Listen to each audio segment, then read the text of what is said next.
Four वाले जाते ही नहीं घर, फाइव वाले सब भाग गए।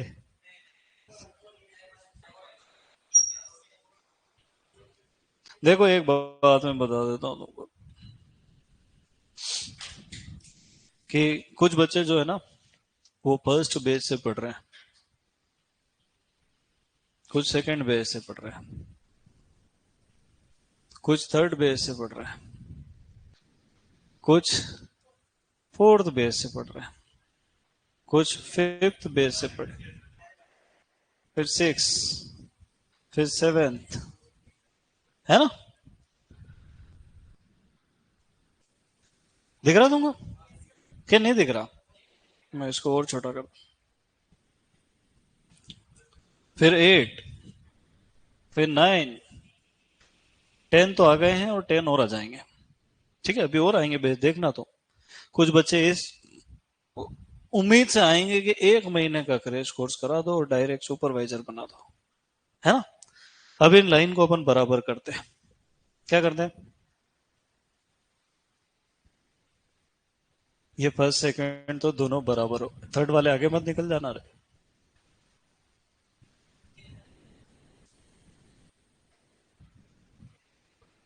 हो, छोटी तो कर रहा हूं मैं उसको।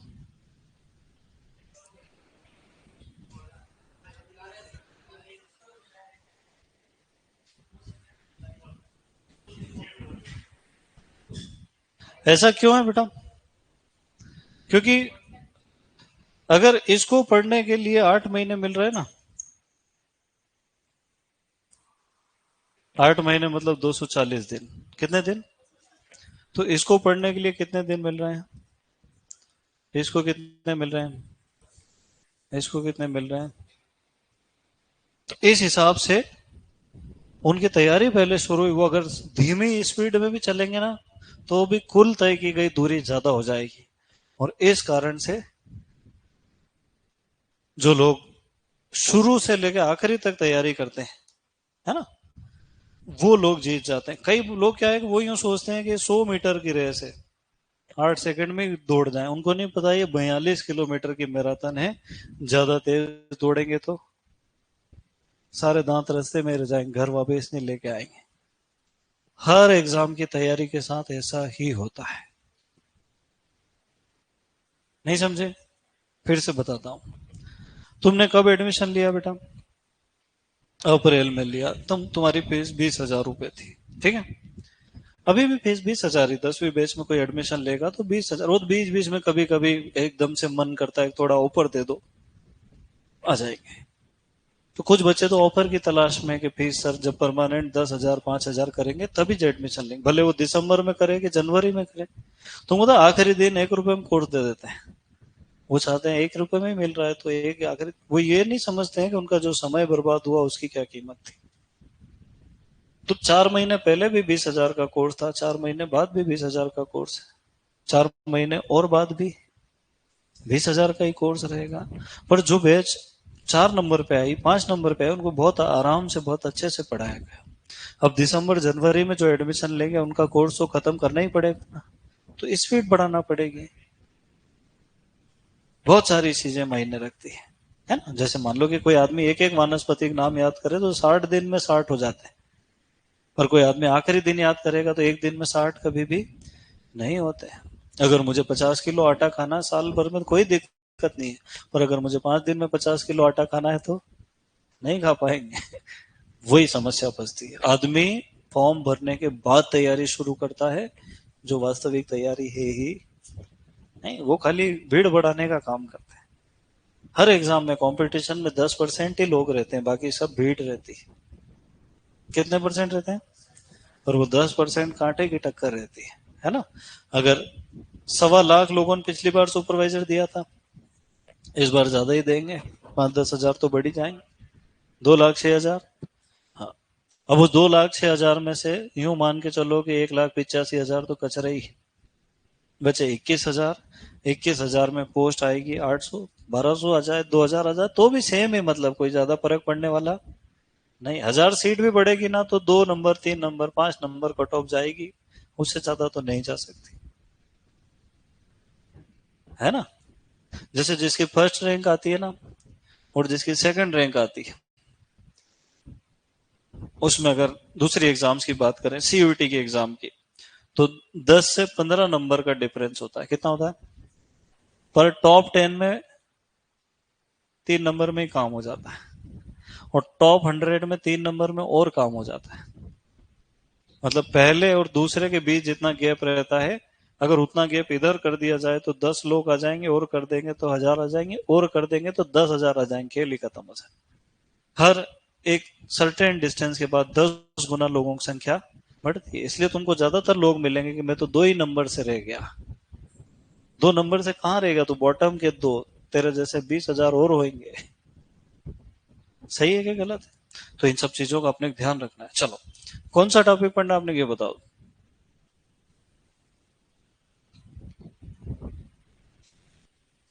4 नंबर की बेच वालों, मेरे को विनय सर ने भेजा था पर मुझे मिल नहीं रहा है, उन्होंने कहाँ भेजा था। मैं एक बार और चेक कर लेता हूँ। तुमको ये नहीं मालूम है कि तुम्हारा कौन सा टॉपिक बचा हुआ है? तुम सब घनश्याम हो।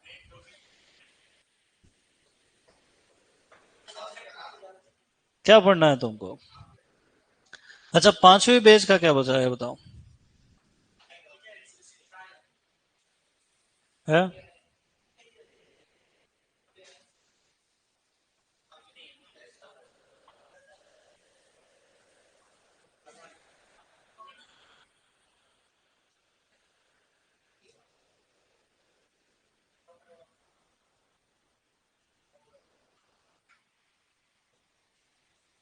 चलो, क्या बचा है? शुष्क खेती दोनों का बचा है क्या? तुम्हारे साथ तुम रिवीजन कर रहे हो बैठ के, कि और कुछ चाहते हो ये बताओ। तुम चाहते हैं इंट्रोडक्शन टू एग्रोनॉमी पढ़ा दूं तुमको? है?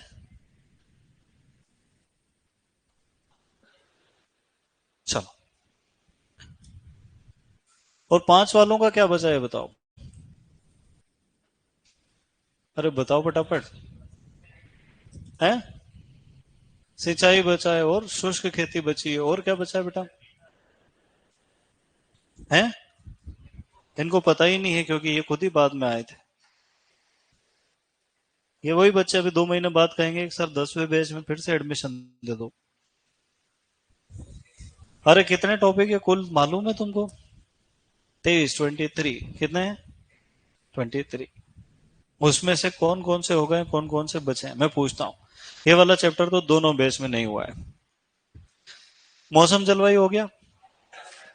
सिंचाई नहीं हुआ। जल निकास, वो भी नहीं हुआ। शुष्क खेती, फसल चक्र, अंतरा शसन, वो भी नहीं हुआ।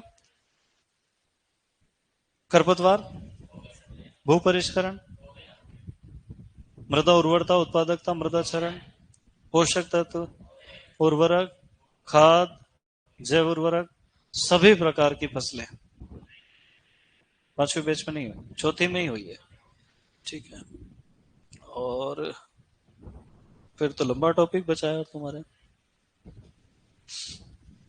अर्थशास्त्र भी हो गया, बीज विज्ञान भी हो गया, जैविक खेती भी हो गया, ये तो सब में नहीं पढ़ा है। तो तुम्हारी फसलें बची है, सिंचाई शुष्क खेती बचा है ना?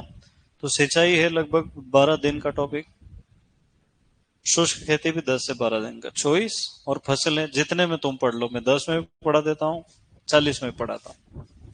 तुम्हारे ऊपर निर्भर करता है तुम कितने दिन में पढ़ना चाहते हो। हरिओम सर ने कितने दिन में पढ़ाया?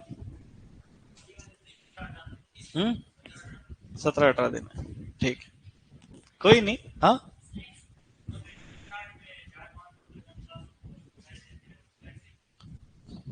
ठीक है, डोंट वरी।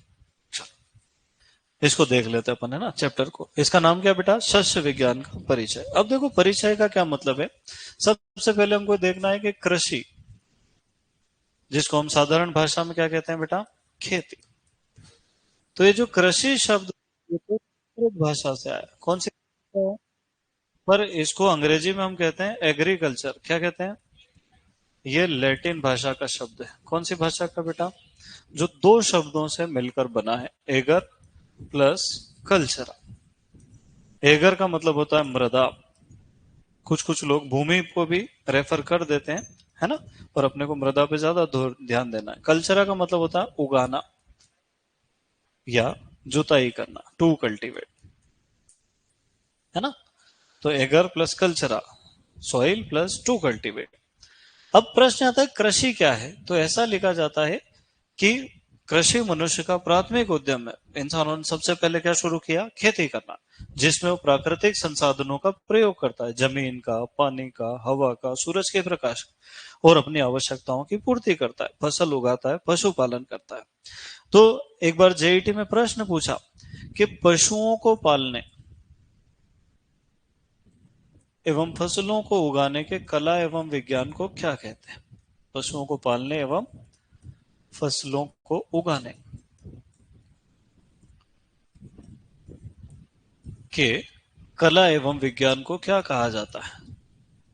इसको कृषि कहा जाता है। क्या कहा जाता है बेटा।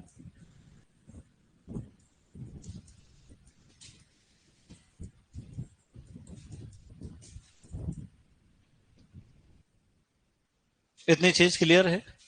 क्या क्लियर है, कृषि शब्द कौन सी भाषा का है, जबकि एग्रीकल्चर शब्द कौन सी भाषा का है, लैटिन भाषा। अब अपने समस्या क्या आती है कि वो हिंदी में तो कृषि लिख देता है सुपरवाइजर में, और उसी के साइड में जो इंग्लिश का प्रश्न है वो एग्रीकल्चर लिख देता है। ऐसी स्थिति में क्या करना है।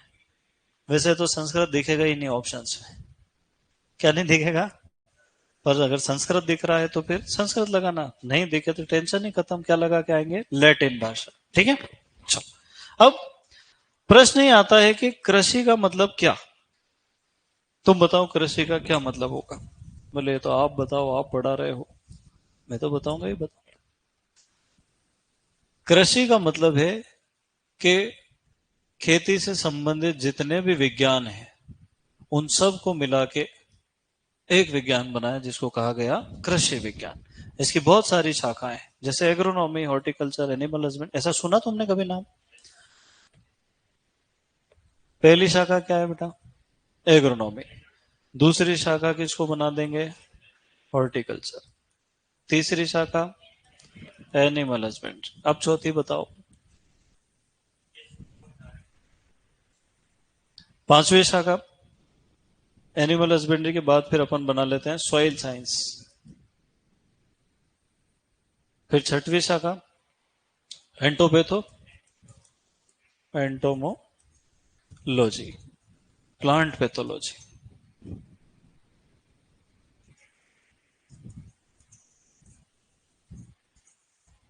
और इसी का एक भाग है नेमाटोलॉजी। फिर आता है प्लांट ब्रीडिंग एंड जेनेटिक्स, है ना, प्लांट ब्रीडिंग। फिर एग्रीकल्चरल इकोनॉमिक्स, अभी पढ़ा ही है अपन ने। फिर एग्रीकल्चर एक्सटेंशन। फिर एग्रीकल्चर स्टैटिस्टिक्स। ये सबसे ज्यादा रुकता है लोगों का। फिर बोलो एग्रीकल्चर इंजीनियरिंग। और बताओ कितनी हो गई, एक दो तीन चार पाँच छह सात आठ नौ दस ग्यारह बारह, एक दो और बता दो खत्म कर देंगे इसको। बताओ बताओ, कॉलेज पढ़े हो ना तुम, तो बताओ। अरे डिपार्टमेंट घूम जाओ आंख बंद करके, और क्या, बस आ जाएगा। तुम्हारे कॉलेज में एमएससी होती थी, नहीं होती थी, है। पोमोलॉजी तो हॉर्टिकल्चर में आता है ना। एपीकल्चर, एपीकल्चर क्या होता है, सेरीकल्चर। सेरीकल्चर क्या होता है, रेशम पालन, है ना। और एक आता है ला कल्चर।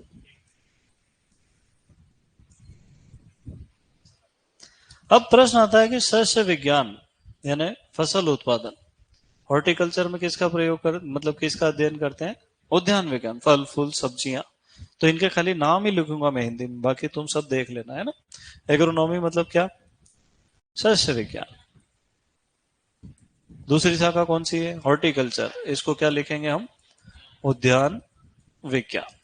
फिर तीसरी शाखा कौन सी हमारी, पशुपालन, और इसमें केवल पालतू पशुओं का अध्ययन किया जाता है। हाथी घोड़ा मतलब जंगल में पाए जाने वाले जानवरों का अध्ययन नहीं किया जाता, है ना। फिर सोइल साइंस को क्या कहेंगे हम? मृदा विज्ञान। फिर एंटोमोलॉजी मतलब कीट विज्ञान। प्लांट पैथोलॉजी मतलब पादप रोग विज्ञान। फिर नेमेटोलॉजी मतलब सूत्रकृमि विज्ञान। फिर प्लांट ब्रीडिंग मतलब पादप प्रजनन, है ना। ऐसे ही अपन चाहें तो प्लांट बायोटेक्नोलॉजी भी लिख सकते हैं। लिखो क्या? हाँ।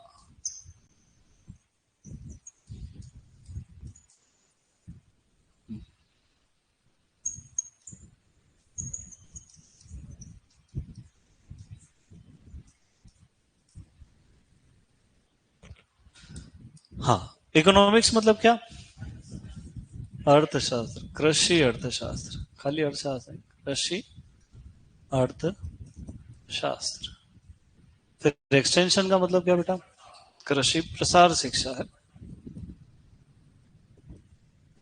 इसमें भारत में इसके जनक है डॉक्टर के एन सिंह। बाकी लीगन्स, जेपी लीगन्स।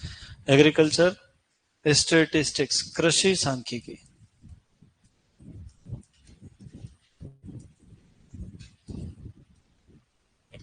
एग्रीकल्चर इंजीनियरिंग, अभियांत्रिकी।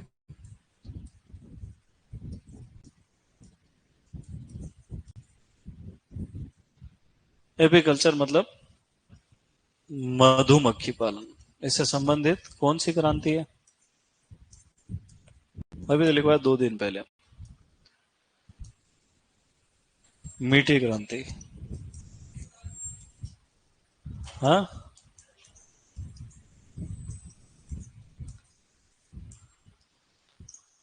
अरहर पे लाख कीट की खेती हो सकती है क्या? हाँ। फिजियोलॉजी को हिंदी में क्या कहेंगे? कार्य की।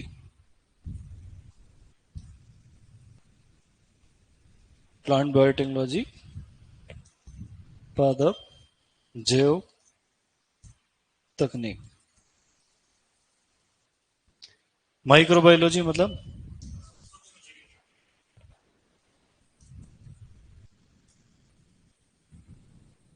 फिर फिशरीज पिगरीज वो सब देख लेना तुम्हारे हिसाब से, है ना। फिर शाखाएं लिखवाना पड़े। अभी आधे तो यूं ही होश उड़ रहे हैं तुम्हारे धीरे धीरे, कि ये शुरू हो जाते हैं खत्म ही नहीं होते हैं।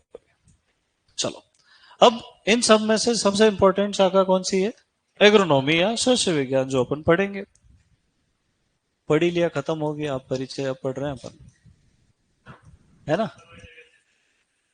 हाँ, ये सबसे ज्यादा इम्पोर्टेंट। अरे दिक्कत ये है बेटा कि अगर ये चैप्टर सबसे पहले मैं पढ़ा दूं ना तो आधे बच्चे भाग जाते हैं और फिर यूं कहते हैं कि ये तो पता नहीं क्या ही पढ़ाते हैं।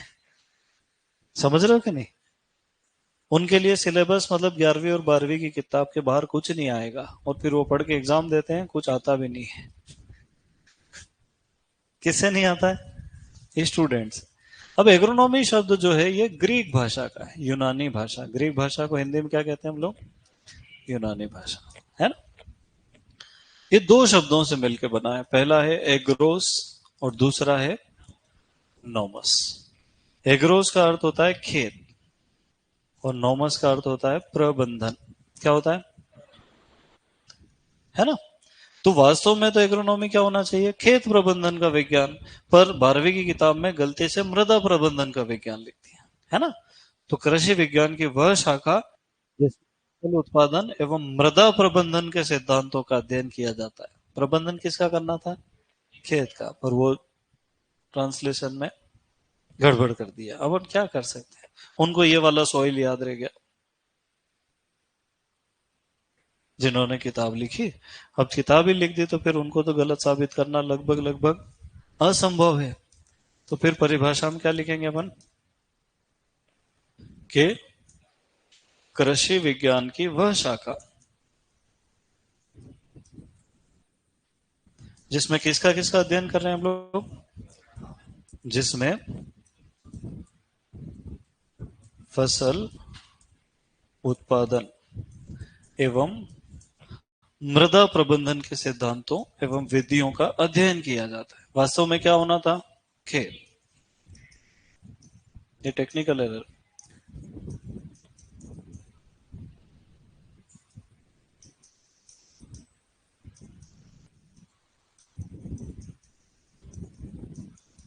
अच्छा, मुझे एक बात बताओ कि जैसे तुम्हारा कोर्स खत्म हो जाएगा तो तुम क्या घर चले जाओगे? घर गए कि गए, ये बात याद रखना जिंदगी भर। भले दिल्ली पढ़ के आओ, घर गए तो गए। मैं जानता हूँ ना घर वालों की आदत क्या है। मेरा एक जूनियर है, वो अभी आईआरएस अधिकारी बना है ना, अंजना करके। बहुत छोटा सा, बहुत समझदार बच्चा है, 23 साल की उम्र में आईएएस अधिकारी बन गया है ना। तो वो बेचारा, उसको घर वालों ने दिल्ली भेज दिया 18 साल की उम्र में। बोले पढ़ाई भी वहीं करना, डिग्री भी ले लेना डमी में, और तेरे को आईएएस बनना है। 4-5 साल दिए तेरे को। अब वो गया, 21 साल का वो हो गया, उसकी डिग्री भी हो गई। 2-3 साल वाजीराव में कोचिंग भी कर ली उसने। वाजीराव, वाजीराव में वो तो क्रीम चीज है, इंग्लिश मीडियम का बच्चा था, बड़ी। अब वो आ गया घर, बुला लिया उसको, बोले 3 साल कोचिंग बहुत होती है, सारा नॉलेज तेरे पास, सारे नोट्स तेरे पास, सारी किताबें तेरे पास, और डिग्री बीए भी हो गया तेरा कंप्लीट। अब क्यों पैसा खर्चा करना? 2-3-4 लाख रुपए रोज महीने के, साल भर के लगते ही है, दिल्ली यहाँ पर लग जाते हैं 1-1.5। बोले इतना पैसा क्यों ही खर्चा करना, तो यहीं रहे अपने घर आराम से, भैंसों का दूध पीने, घी खाने। ऐसा केक हुआ कि घर वाले बुला ही लेते हैं फिर, कि वहां का टिफिन की रोटियां तोड़ रहे। अब बेचारे ने, उसने जब फर्स्ट अटेम्प्ट दिया था तो उसके ज्यादा नंबर आए थे। यहाँ उसने घी खाया तो उसके नंबर कम आ गए। अब वो तो डिप्रेशन में चले गया। मेरे पास फोन आया कि यार तू आ। मैंने कहा क्या हो गया? बोले यार ये अपना बच्चा है, ये निपट गया। मैंने कहा निपट गया? मेरे सीनियर थे एक, सांवले सर। मैं टेंशन में आता था ना यार। देखो हमारा काम क्या है कि कोई भी अगर आदमी अधिकारी बनने के लायक दिखाई दे रहा है तो हम सब मिल के उसका सहयोग करते हैं, क्योंकि हमको मालूम है कि जैसे अधिकारी बनेगा हमारे ही काम में आएगा। अरे उसको अधिकारी, एक तो पोटेंशियल होना बड़ी बात है। घर वाले तो सबके जमीन बेचने के लिए तैयार है, आदमी बन जाए वो बड़ी बात है। तो हम ढूंढते हैं शिकारियों की तरह ऐसे आदमी। तो हमने बड़ी मुश्किल से तो लड़का ढूंढा कि आईएएस अधिकारी बनेगा, और वो तो डिप्रेशन में चले गया। उसको बुलाया इंदौर वापस, 2-3 दिन वहीं रखा हमारे प्लेट पे, मूवी दिखाई है वो। क्योंकि डिप्रेशन में जाने वाला आदमी बहुत खतरनाक हो जाता, मन पानी पीना छोड़ देता। कि जब दिल ही टूट गया तो अब जी के क्या करना, ऐसी स्थिति में रहता। फिर उससे पूछा कि यार क्या समस्या आई? बोले भैया मैं बढ़िया, मैंने प्लेट ले रखा था, मैं अकेले ही रहता था, 24 घंटे खाली पढ़ता ही था, सारे तरह के न्यूज़पेपर आते थे। हफ्ते में एक बार संडे के दिन जितने अच्छे अच्छे जो भी स्टूडेंट रहते ना, टॉपर्स वगैरह कोचिंग के, हम ग्रुप डिस्कशन करते थे, कमियां ढूंढते थे, 12-12 घंटे ग्रुप डिस्कशन करते थे। बोले मेरा सब सही चल रहा था, इन्होंने मेरे को घी खिलाया। तो बोले तू घर ले लेता, अलग से कमरा पड़ता। बोले घर, कमरा, सुबह सुबह 5 बजे बेटा आरती ले ले। पूजा पाठ हो रही घर में, बेटा पढ़ते पढ़ते आरती लेने गया कि वाह जब इस भैंस को उधर बांध दे। वो आईएएस अधिकारी बन रहा है।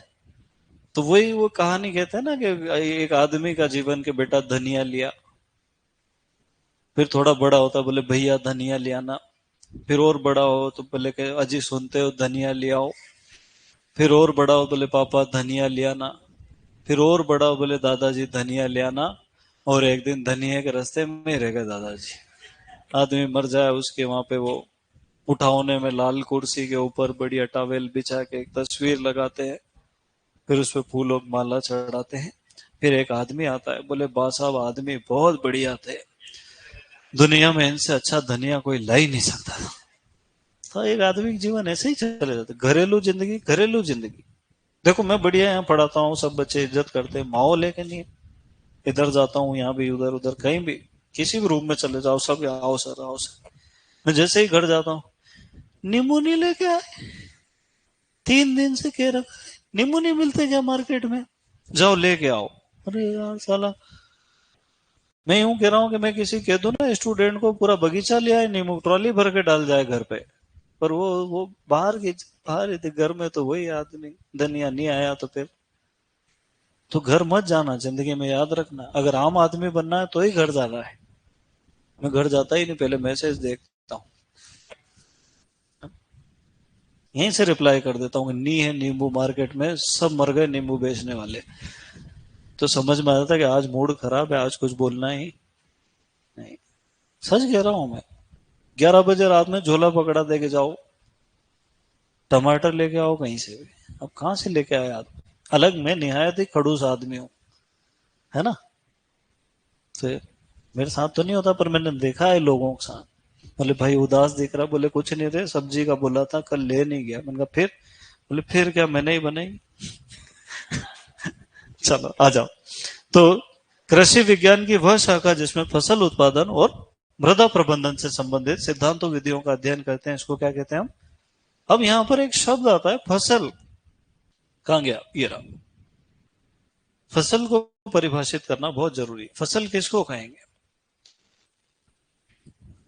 तो किसी भी जगह किसी भी चीज का फसल होने के लिए 3 गुण होना आवश्यक है ना।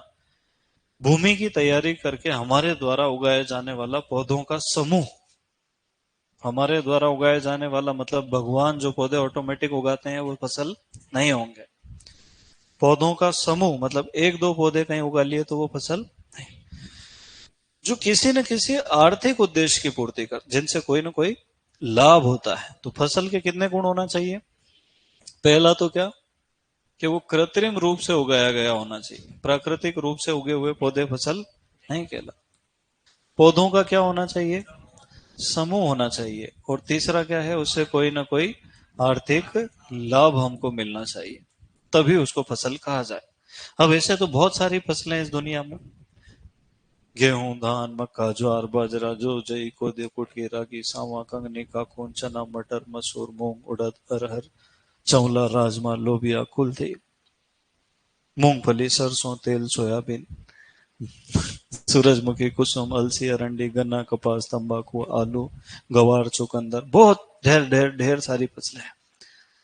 अब इनमें से कुछ फसलों के कुछ गुण एक जैसे हैं। जैसे मैं कहूं सोयाबीन की बुआई जून जुलाई में की जाती, फिर ज्वार में कह दूं ज्वार की बुआई जून जुलाई में की जाती, फिर कह दूं तिल की बुआई जून जुलाई में की जाती, अरहर की बुआई जून जुलाई।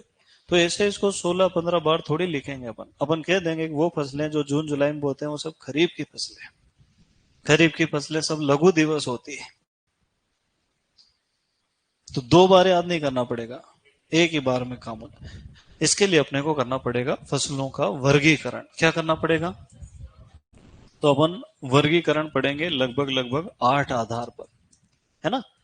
इसमें एक दो जगह अपने को 12वीं की किताब को ध्यान में रखना पड़ेगा, चाहे उसमें गलत लिखा है, और उसमें जो लिखा है वही सुपरवाइजर में सही माना जाता है। नहीं मानता माना जाता तो लोग जिद करके मनवा लेते हैं, कोर्ट में केस कर देते हैं। 12वीं में ये लिखा है तुमने ऐसा कैसे। जैसे कपास एसडीपी है कि नहीं है, ये 12वीं मैच ही नहीं खाता है, समझ रहे हो कि नहीं। पर अपने को 12वीं में देखना पड़ेगा, अगर उसमें जो लिखा है गलत भी लिखा है तो वो अपने लिए क्या है। अपन ने इधर लिखा ना मृदा प्रबंधन, अपन चाहते तो खेत लिखते, पर अपन उनको क्रॉस नहीं करेंगे। चलो अब वर्गीकरण अपन 8 आधार पर पढ़ेंगे। पहला पढ़ेंगे ऋतुओं के आधार पर। किसके आधार पर बेटा, ऋतुओं के आधार पर। दूसरा पढ़ेंगे आर्थिक वर्गीकरण। कौन सा पढ़ेंगे, आर्थिक वर्गीकरण। इसको उपयोगिता के आधार पर भी कहा जाता है ना। अनाज दलहन तिलहन रेशे चारे मसाले ये सब आता है तुमको। तीसरा होता है कुलों के आधार पर, है ना। तो इसमें एग्रोनॉमी और हॉर्टिकल्चर दोनों अपने कवर हो जाएंगे थोड़े बहुत। फिर चौथा होता है विशेष उपयोग के आधार पर। इसमें कुछ परिभाषाएं थी जिसको एक वर्गीकरण बना के अपन ने डाल दिया। पांचवा आता है जीवन चक्र के आधार पर, है ना। कई बार बच्चों को ये भी नहीं पता रहता गन्ना बहुवर्षीय। हाँ सच में नहीं रहता है, रिजका बहुवर्षीय, गन्ना बहुवर्षीय, देसी अरहर बहुवर्षीय होती है, देसी कपास बहुवर्ष, बहुत सारी चीजें होती। फिर प्रकाश संश्लेषण के आधार पर, क्योंकि अपन बायोलॉजी तो पढ़ ही नहीं रहे हैं अभी। फिर प्रकाश दीप्ति कालिता के आधार पर,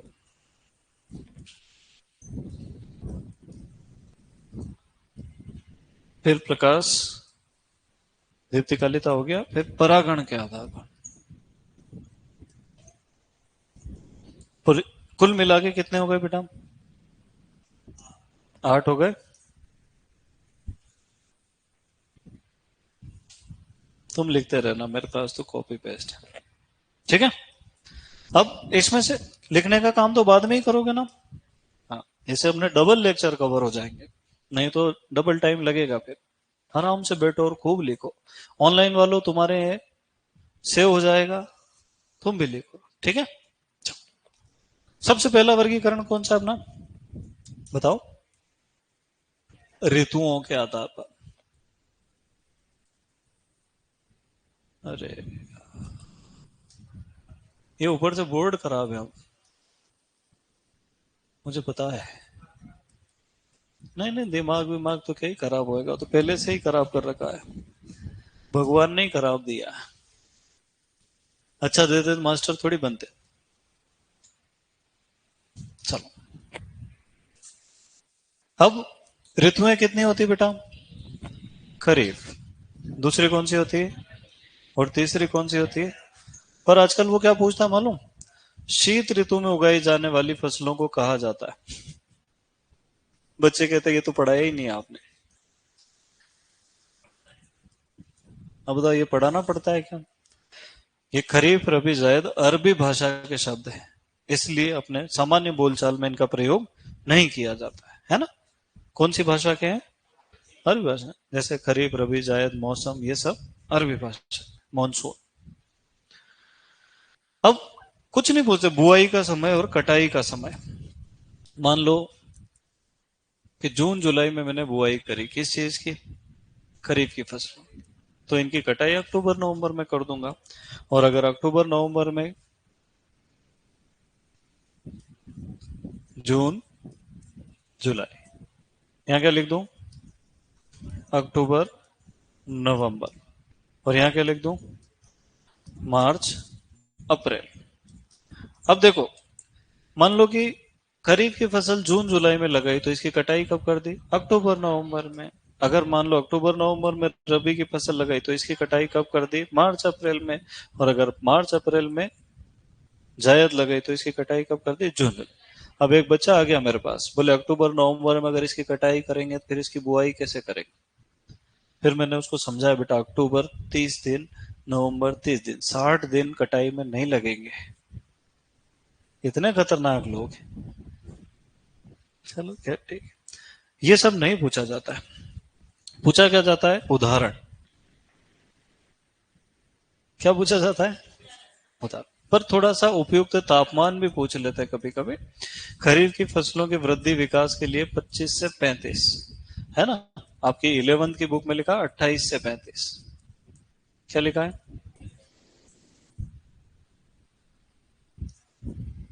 रबी के लिए 15 से 25। ये वृद्धि विकास का तापमान है, अंकुरण का नहीं बता रहा हूं, है ना? और जायद अच्छा तापमान तो कोई होता ही नहीं है इसमें, है ना? पर ये गर्म हवाएं है, वो लू झेल सकती है।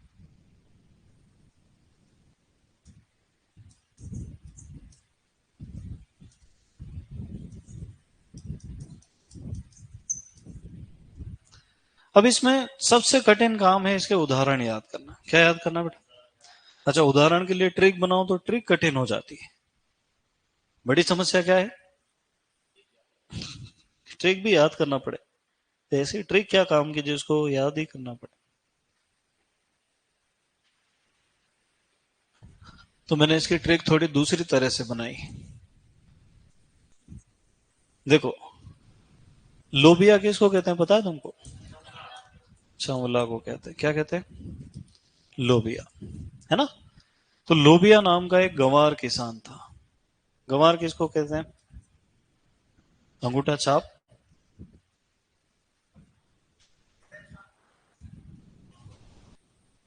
है ना। लोबिया नाम का एक कैसा किसान था, गंवार किसान था, अंगूठा छाप। उसके पास एक ढेंचू था। ढेंचू किसको कहते हैं, गधे को कहते हैं। ढेंचू किसको कहेंगे, गधे को। तुम मालूम है गधे में दो डिक्की होती है, एक लेफ्ट हैंड साइड पे होती है, एक राइट हैंड है। देखा तुमने गधा कभी। हाँ, अपनी जाति के लोगों को देखना भी चाहिए।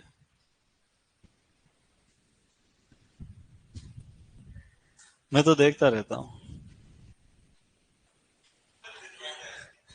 ये मेरा गधा ऐसे ही है, कुत्ते से तेज दौड़ता है। ठीक है। अब इसने क्या करा कि एक साइड तो भर लिए सोयाबीन।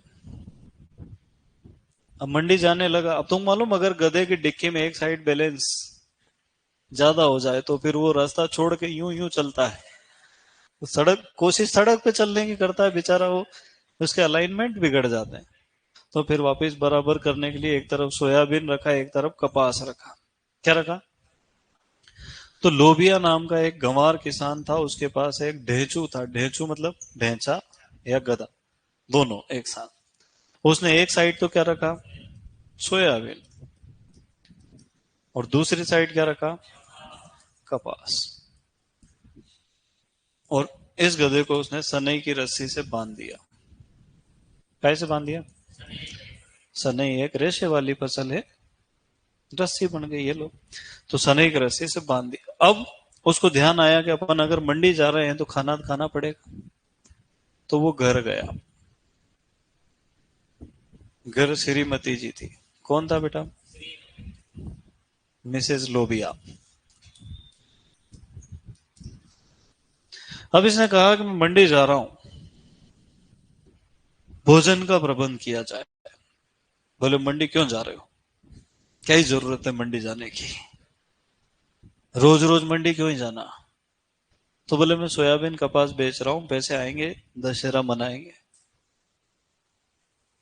इतनी कुछ हो गई देवी, 3 तरह की रोटी बनाई, मक्का, ज्वार, बाजरा, और 3 तरह की दाल बनाई, उड़द, मूंग और अरहर। और तिल के तेल में बनाई, गरीबों का घी।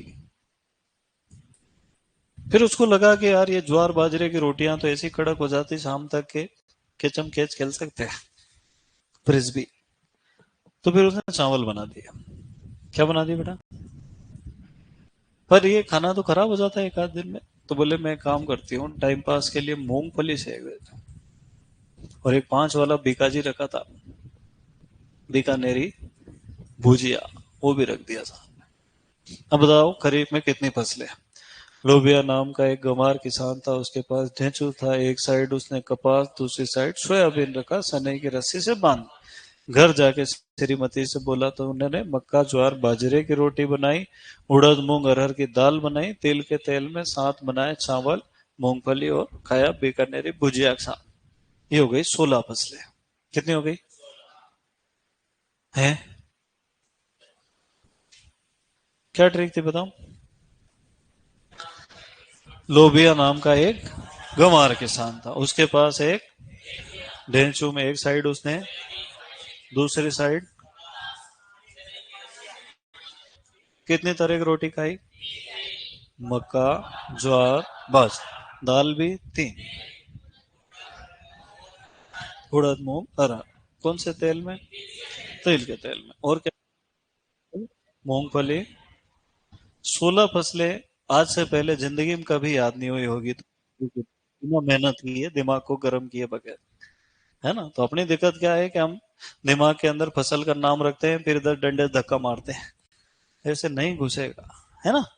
चलो देखो, गिनो, 16 हो गई क्या। 1 2 3 4 5 6 7 8 9 10 11 12 13 14 15 15 ही हुई यार।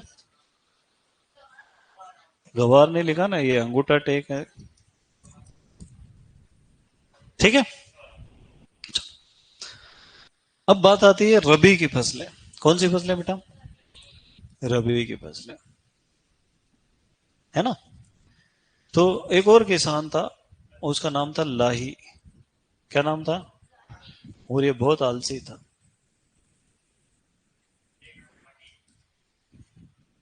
मेरा किसान मेरा जैसा मन पड़े वैसा बनाऊंगा मैं। ठीक है। लाही नाम का एक आलसी किसान, अमीर आदमी ही होता है ना। इतना आलसी कि अपने खुद के खेत पे भी नहीं जाता था। बहुत बड़ा खेत है इसका। तो लाही आलसी किसान था जो खेत कभी ना जाई। तो उसने एक चौकीदार रख लिया, चुकंदर भाई। रखा उसने चौकीदार, नाम चुकंदर भाई, है ना। चने का वो खेत था, उसने सरसों लिया उगाई, दाल बनाई मसूर की, गेहूं की रोटी खाई। गरीबी दिखाने के लिए लोगों को काई की रोटी खाता था, गेहूं की रोटी और मसूर। रात में बनाता था आलू मटर की सब्जी, है ना। अब उसके पास एक घोड़ा भी था, तो घोड़े के लिए उसने रिच का बरसीम उगा रखा। क्या उगा रखा? और गधे के लिए तंबाकू।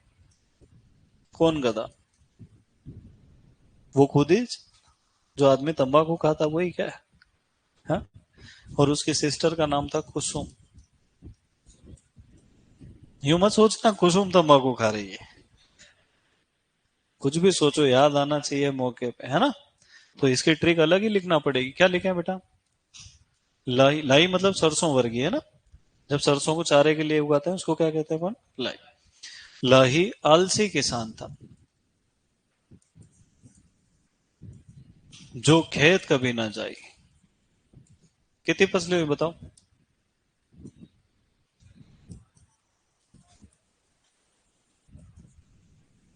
बताओ कितनी हुई? अरे इस लाइन में कितनी हुई?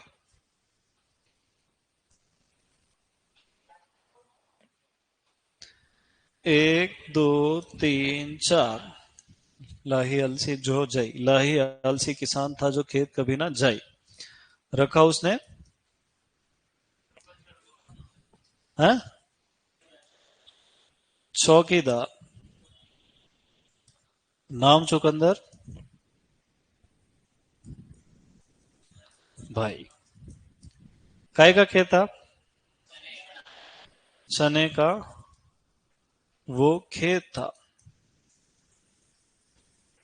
उसने सरसों लिया उगाई। अरे कविता भी तो बनना चाहिए ना। दाल बनाई मसूर की,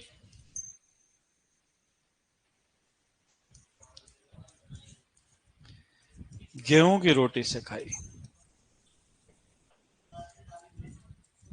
है? क्या हो गया? दाल से दाल मिल गई हूँ। अरे तो कविता है घनश्याम, वो गद्य था, ये पद्य है। लाही आलसी किसान था जो खेत कभी ना जाए। रखा उसने चौकीदार, नाम चुकंदर भाई। चने का वो खेत था, उसने सरसों लिया उगाई।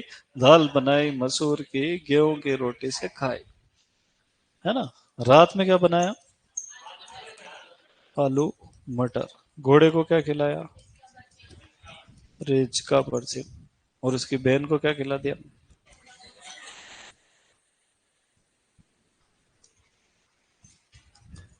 जैसे टीचर मैं नहीं बोल सकता, तुम तो याद तो कर सकते हो। पर नहीं पता चला ऑनलाइन में कोई कुसुम हो, वो मेरे माथे पड़ जाए कि सर ये क्या सिस्टम है, हमारा नाम बदनाम बहुत सारे होते हैं। कभी कभी घनश्याम बोलता है, एक आध घनश्याम उधर से कमेंट करता है, मैंने आपका क्या बिगाड़ा है। बताओ यार, ऐसे तो फिल्म में चलने ही नहीं दो तुम दुनिया में। रणछोड़ दास माते जाए आमिर खान के, मेरा नाम कैसे प्रयोग कर। चलो, अब जायद में 5 6 नाम आते हैं। जायद में नाम याद करने की कोई आवश्यकता नहीं है। कौन आता है बताओ? मूंग उड़द। मक्का ज्वार चरी में जब अपन प्रयोग करते हैं ना, चरी किसको कहते हैं बेटा? हाँ, जब चारे के लिए अपन फसल उगाते हैं तो मक्का चरी और ज्वार चरी। और तरबूज खरबूज उगा लेते हैं लोग, है ना। सूरजमुखी को पुराने जमाने में खरीफ में लगाया जाता था, अब ज्यादातर लोग जायद में लगा लेते हैं एक्स्ट्रा क्रॉप के रूप, है ना। अब अपने को एक चीज देखना है कि प्राचीन काल में जब वर्षा आधारित खेती होती थी, ऐसी खेती जिसमें सिंचाई की कोई सुविधा उपलब्ध नहीं हो, उसको क्या कहते हैं हम लोग? वर्षा आधारित खेती। तब किसान केवल एक ही फसल लगाता था, और वो कौन सी होती थी? खरीफ की। बाद में जैसे जैसे सिंचाई की सुविधाओं का विकास हुआ तो खरीफ के बाद कौन सी लगाने लग गए? रबी की फसल, है ना। फिर अब तो साल भर पानी है, तो किसानों ने क्या किया कि देखा कि इन दोनों में से ज्यादा तापमान कौन झेल सकती है? खरीफ की फसल। देखो 25 से 35। इसलिए उन्होंने खरीफ में से कुछ फसलों की बुआई कब शुरू कर दी? मार्च अप्रैल। और उनको क्या नाम दे दिया? मतलब जायद अलग से कोई ऋतु नहीं है, वो खरीफ की फसलें जो मार्च अप्रैल में उगाई जाती क्या कहलाती है? जायद। मतलब उनको जून की जगह 2-3 महीने पहले लगा देते हैं। जून में भी तो गर्मी है ना, तो 2 महीने पहले लगा देना जायद है। चलो और पढ़ाऊं कि छोड़ दूं आप? है, मेरा तो टाइम हो गया, तुम्हारा लिखने का बचा है। कब तक लिखोगे? लिखते रहो। जो नहीं समझ में आया ना उसकी जगह छोड़ के आगे बढ़ जाना, है ना। जैसे मान लो खरीफ की ट्रिक याद ही नहीं आ रही क्या लिखना है, तो इतनी जगह छोड़ देना कि वो पूरी कहानी आ जाए। अगर लिख लो तो बहुत ही अच्छी बात है। वैसे ट्रिक अपनी खुद की बनाना चाहिए, वो जिंदगी भर याद रहती है।